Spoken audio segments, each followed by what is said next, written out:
We have some absolute massive news coming out here. The Las Vegas Raiders have made a couple of transactions that I think are very, very interesting, including signing a defensive lineman that could actually start for the Las Vegas Raiders. According to Tom Pelissero, veteran defensive lineman Leki Fotu is signing with the Las Vegas Raiders per source. This is a guy that has some upside and some potential. Now, the guy's played almost 60 games in his NFL career. He has 3.5 total sacks, so this isn't a guy that's going to be a pass rusher, but this is a guy that's 6'5", 340 pounds. This guy is a legit nose. He's a legit one tech, and this is something the Raiders needed as we kind of came into this season, or at least in the offseason, right? Historically speaking, we've had some good run defenders on this roster, right? Jonathan Hankins is a guy that comes to mind for me. We had a couple other guys on this roster that have kind of come in and out over the past 6-7 years. But Fotu is basically going to fill a role for the Raiders where this guy's going to play a lot of one technique. He's going to play a lot of nose. And he's also a guy that has a little bit of pass rush upside. I watched his tape earlier today, and one of the things you're going to notice with him is he has a really nice swim move. And I always say this, nose tackles don't generally have pass rush upside. And another thing with nose tackles is they're generally not getting sacks because of the fact that, one, they play limited downs, and they're mostly playing run downs as well, right? So you're not going to get a sack on a run play. So not only are you playing limited snaps, you're playing on run downs, but then you're also a little bit slower, right? You're larger, you're bigger, you're stronger. And you put all that together, and that kind of leads to a guy like Fotu having only 3.5 sacks. But trust me when I say this, he has a really, really nice swim move. And he changes direction pretty well for a guy that size.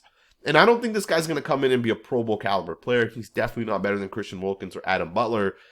But I think there's a chance that on first downs, this is the guy that's going to be in there with Christian Wilkins. I think there's a chance when you're in base defense, this is the guy that's going to be out there.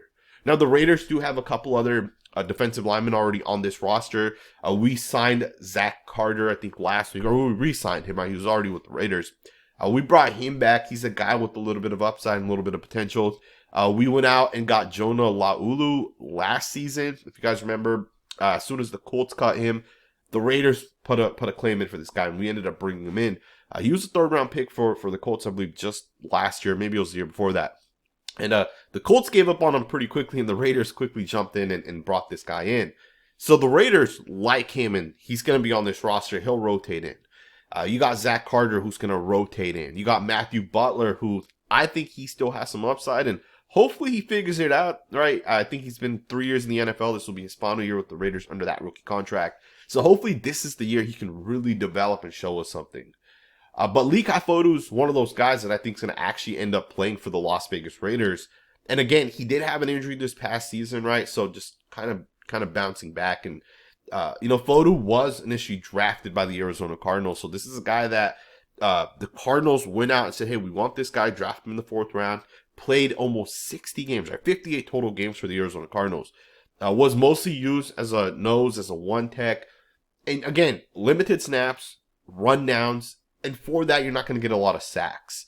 But the guy has a lot of winning plays on tape. He has a lot of plays where he's able to make those offensive linemen move, right? He has these, he shifts himself left, right, kind of makes those guys miss, generates pressures, not the most athletic, so oftentimes those pressures don't actually lead to sacks, right? The conversion rate is a little low for this guy. But he's a disruptor, and he's not being brought in to be our full-time starting defensive tackle. He's being brought in to play a role. We even talked about this in yesterday's video. The Raiders need to get a guy that's a true nose tackle. And this is the guy that you want to bring in for those purposes, right? And I think it just makes a lot of sense for the Raiders. I think it's a very, very underrated signing. Again, it's one of those type of signings where it's low risk, high upside. And I love John Spytek taking that approach with the Raiders because, let's be honest, the Raiders have their key pieces already. We have Colt Miller under contract. We have Jackson Powers-Johnson, who will be paid in the future. We have Brock Bowers. Those are your 3 key players on the offensive side. You bring in Geno Smith, who can hopefully put it all together, and that's kind of it. That's going to be your group on the offensive side. Now, you can draft a play here or there. You could make a couple of changes. Maybe change out Jacoby Myers for another guy or Trey Tucker for another guy. But generally speaking, those are your key players on the offensive side. You're not going to go out and spend $30 million on T. Higgins. It just doesn't make sense with what the Raiders already kind of have. And then on the defensive side, you already had Maxx and Christian under contract long term. You bring back Malcolm Koonce, and now you got to just kind of fill out the roster and bring in role players, right? Role players have a huge impact on wins and losses, and Fotu, to me, is a solid role player, so we'll see what he can kind of do with the Las Vegas Raiders. But the Raiders also did go out and make one other move. That is, they went out and signed Ian Thomas, tight end, has spent 7 years with the Carolina Panthers. You know, back in, I believe, 2018, when this guy was a rookie, I thought Ian Thomas was going to be like the next Darren Waller caliber player. Not Darren Waller specifically, but like, I thought this guy was going to be an absolute playmaker. He's tall, he's long, he's lengthy. He can make plays with the ball in his hands. And I really, really, really like this signing for the Raiders as well. But it does kind of indicate, you know, Ian Thomas is not a third string caliber tight end. This is a guy that you probably want out there on the football field a ton. Right, he's a guy you want 300-400 snaps essentially given to. Now, he's not a full-time starter. He's not going to play 1,200 snaps. But 300 to 400 snaps for a guy like Ian Thomas makes a lot of sense. But you can't do that with Michael Mayer as your starting, as your tight end too, right? And I do find it interesting because right now the Raiders have essentially Brock Bowers as your, you know, starting tight end, and you have Michael Mayer as your tight end too. And you know, you can get into 12 personnel a ton and utilize both tight ends. I think Brock Bowers will also end up playing a lot of slot wide receiver. Obviously, it'll count as 12 personnel because Brock Bowers is labeled a tight end. But, you know, it's going to be a lot of 11 personnel where it's like 3 receivers, but one of those receivers is essentially going to be Brock Bowers.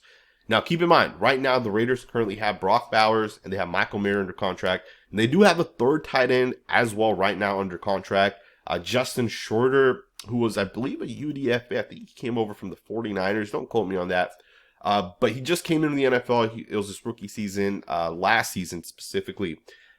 Ian Thomas is the opposite of Justin Shorter, right? This guy's a 7-year veteran, and you're going out and actually signing this guy and bringing him to your team, right? I think it's a very, very interesting pickup. Now, Thomas could just end up being the third tight end for the Raiders. You know, in case Brock Bowers, Michael Mayer go down, Ian Thomas is able to kind of step in there and have some success. Now, I don't think Ian Thomas is an elite tight end by any means, right?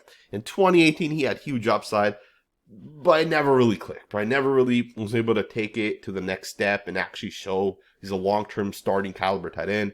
But he does have some upside, and I think it's a good pickup for the Raiders. He is a pass catcher more so than a run blocker or a pass blocker. And again, it's just an interesting pickup. We had already heard the report that Michael Mayer was being shot by the Raiders. Oftentimes, you know, those moves right there, you know, when you're shopping a player, you know, if it's Samir White or if it's Michael Mayer, if it's Thayer Munford, you know, if you're trying to shop a guy, oftentimes after free agency is when a deal might end up getting done. And if it's not right after free agency, it could actually even be kind of leading into the draft, right? This tight end class is pretty solid coming up. There's 2 guys that are first round prospects in Colston Loveland as well as Tyler Warren. But outside of those 2 guys, Michael Mayer is probably, you know, the third best option, you know, considering the guys that are kind of available right now. And there's a team out there that might say, hey, Michael Mayer was a, you know, high 2nd round pick, right? I think he's like the 3rd pick in the 2nd round. We'll give you guys a 4th round pick for him, right? He's already played 2 years. He has 2 years left on the rookie contract. We will go ahead and give you like a 4th round pick for him. And John Spytek might just say, hey, let's switch out Michael Mayer and let's get a 4th round running back, right? The same way Bucky Irving was a 4th round running back, right? We saw how that kind of played out for the Buccaneers. So if that's the case, if that's the route the Raiders decide to go down, Ian Thomas could ultimately be the Michael Mayer replacement. But at this point, you know, we don't really know if Michael Mayer will actually end up being shopped. I would keep Michael Mayer from the Las Vegas Raiders. I think Mayer is better than any other tight end out there. And I would just let him be for the next 2 years, right? If he ends up being, you know, the next George Kittle or Travis Kelce at tight end, which is what he was supposed to be. If you guys remember back to college and when he kind of came out, if he ends up being that type of tight end, then you could just pay him when that time comes, right? But if you release him now or if you trade him now, you're never going to see that upside with him. And he might end up going, you know, he might end up go on to be a really, really good tight end. We already know Brock Bowers is going to be our tight end 1 for the next 15 years, but I would love for Michael Mayer to be able to stay with the Raiders. Worst case scenario, Michael Mayer could be a very good blocking tight end, right? He's tall, he's strong as hell, and he's already kind of shown that he's a good run blocker. So again, I would keep Michael Mayer if I'm the Las Vegas Raiders, but I do like the Ian Thomas pickup. I think it's a good pickup, however you kind of look at it. I have 2 more updates that I want to kind of get into. This one's just going to be a quick one. We got official details on Christian Ellis's contract, essentially, right? Jeremy Fowler said, compensation update, linebacker Christian Ellis, his new deal with the Patriots is for $13.5 million over 2 years per sources. He said that this was the Raiders offer sheet that New England matched. So that's a huge update that's coming out. The rumor before this, right, this is the official number. The rumor before this was that the Raiders paid Christian Ellis $4.5 million. That was not the case. It was actually 13.5. By my math, that's like $6.7 million, right? Somewhere right about there, 6.75. To me, that's a lot of money to pay a linebacker, right? You're almost paying this guy $7 million per year over 2 years. Robert Spillane only got 11, right? So if you think Robert Spillane was a good player, he's a productive player, the difference that you're willing to pay Christian Ellis, who's never been with Patrick Graham, and Robert Spillane was only $4 million. To me, that's a very, very interesting update. Like, did the Raiders just not want Robert Spillane back, or did they just not value what he had kind of done over the past couple of seasons? On top of that, considering that the Raiders offered this guy almost $7 million is pretty freaking crazy in its own right. That means the Raiders really, really wanted this guy. And again, it's very, very interesting to me that the Raiders went kind of all in on Christian Ellis because they obviously saw the potential and upside. And then I talked about this, right? The tape does not lie. You can watch, 30 snaps of a guy, and you can just see if the guy has movement, if he has processing, if he can do things well. And this guy definitely had that on tape. So I'm not surprised the Raiders wanted to pay him almost $7 million per year. I'm just surprised that the Raiders decided not to go in with Spillane, and they ended up signing this guy for just a difference of $4 million. Again, to me, that's pretty crazy. And I know $4 million is a lot of money, but I don't know. To me, it's just interesting however you kind of look at it. Maybe the Raiders looked at it like Ellis has more upside and more potential than Robert Spillane. That is possible, right? The Patriots obviously did not let Ellis leave, right? They made sure to retain him. So, but let's wrap this video up and let's talk about a guy that I really, really, really like. To me, Washington State's wide receiver Kyle Williams is probably wide receiver 2, if not wide receiver 1 for me this season. And I want to talk about this because some people are going to say, who the hell is Kyle Williams? A lot of people have no idea who this guy is. And I should just back up and just explain myself here. If you guys have watched this channel long enough, I would not lie to you guys, right? I would not say, hey, you know what? The average person is saying, Tetra McMillan's wide receiver 2 and Luther Burden is wide receiver 3. So I'm going to just, take that same approach and just kind of say that as well, right? I never take that approach, and I've never taken that approach with any position. Now, you guys also know I don't cover wide receivers. I don't cover running backs. I don't care about those positions. And generally speaking, I never watch those positions, right? I watch like the top 3 or 4 guys based off the average, kind of ranking. And yeah, I'll make a judgment on those guys. But generally speaking, I'm never analyzing the 9th or 10th best wide receiver, the 9th or 10th best, corner or safety. But what I do is I watch the top 30 offensive tackles. I'll watch the top 15 guards, the top 15 centers. I'll watch all the defensive tackle prospects, the defensive end prospects. And those are my positions that I really value, right? It's those, 5-6 positions right there. O-line, D-line is kind of where, I've really put my focus into. And there's a reason why, if you guys watch my analysis of those positions, I'll have a much higher hit rate on those positions than I will on these other positions. But with that, I decided, hey, I wanted to kind of watch some of these wide receivers. Chris Sims also said that he really, really liked Kyle Williams. And I was like, I've never even watched Kyle Williams, so let me go check this guy's tape out. Yesterday, I put the tape on of Kyle Williams, and I'm not going to lie to you guys. He is the best wide receiver in this class today. Now, would I take Kyle Williams over Travis Hunter? Probably not, because I think Travis Hunter, I think his upside and potential is still higher. But if you're saying who's the best wide receiver today, and what that means is who's the best separator, who's the best route runner, who's the best, at the top of his route, right, the stem, and how they're able to just kind of sell their routes. Who's the best wide receiver? It's Kyle Williams out of Washington State. This guy reminds me of like Jamar Chase, Malik Neighbors, with his route running. He'll set it up and bam, he's gone. He just creates separation between him and that other guy. And to me, Kyle Williams is definitely arguably the best wide receiver in this class. And again, I will still put Travis Hunter slightly better, right? It's 1A to 1B, and Kyle Williams is 1B. And that's only because of, I think Travis Hunter has higher upside, right? But if the Raiders need a wide receiver with pick 6 and Travis Hunter's off the board, I think Kyle Williams would be worth the 6th overall pick. I really do think this guy's going to be an elite wide receiver. And yeah, the Raiders don't need a wide receiver unless it's a true X. But, you know, if I told you guys right now, hey, Brock Bowers could be your X, and you can add Jamar Chase to this offense or Malik Neighbors to this offense, I would take that 100%, right? And I think with Kyle Williams, and again, I know some people are going to disagree with this because, you know, the media hasn't really pushed Kyle Williams all that much.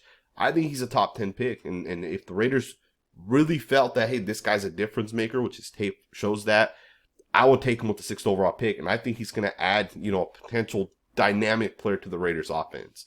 I think there's a real chance. Let me just back up one more time. You know, Tetra McMillan's kind of been sold to a lot of us. He was sold to me really, really early on in the process. Bledsoe, the scouting agency, had a really high grade on Tetra McMillan coming into the season. And I think most people just kind of copy and repeat what everybody else kind of says. And I think that happens a lot. I think there's a real chance Tetra McMillan's not even a first round pick. I think there's a real chance he ends up not going in the first round. You know, I watched this guy's tape, and the only thing he's good at is you know, just kind of out jumping people and outreaching people. Tetra McMillan is not an elite separator. He's not an elite route runner. I just don't see him being wide receiver 2. I don't even see him being wide receiver 3, to be honest. I think Matthew Golden's a much better wide receiver as well. Right now, I would have Travis Hunter 1A, 1B with Kyle Williams out of Washington State. Number 3 to me at that point would then be Matthew Golden. I think Luther Burden's right there as well. And there's a couple other guys that I think, you know, some people don't really know. Jalen Noel is another guy that I think has a ton of upside and a ton of potential as well. He's arguably better than Tetra McMillan, arguably, right?